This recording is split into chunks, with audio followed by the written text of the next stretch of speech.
So here is the bias binding foot. It's a much bigger foot than the normal feet we've been using. So as a comparison, here's the zigzag foot. You can see how the zigzag foot, I'll just put these up against each other, it's almost double in length, the bias binding. The bias binding foot. Now the bias binding foot is obviously to apply bias binding. Here's some bias binding. The normal way I would do bias binding is if I were wanting to put this on the edge of a quilt or to finish off the edge of something, I would sew one side on and then I would be able to then fold it over and sew or hand sew the top down. Now with this foot it's slightly different. Scissors, so I'm just going to cut the end off, and that's just to get it in. So you put your bias binding through the machine here.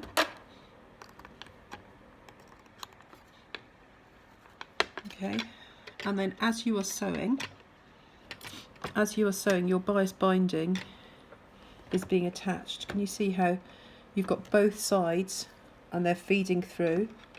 And then as this comes down through here, a bit hand-fisted here, as this comes down and across and the needle goes down into here, it will then go straight through, and you've got your perfectly, oh no, it doesn't look perfectly, but it is your perfectly folded binding on this side, and it would just attach and go straight through the top and the bottom.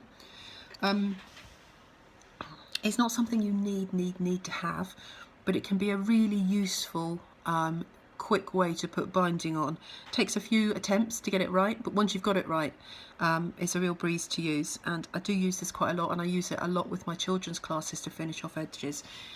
Often now in some of the more modern patterns, you'll find that they do bias edging or bias encasing seams in bias binding, and this is a great way to make that really quick.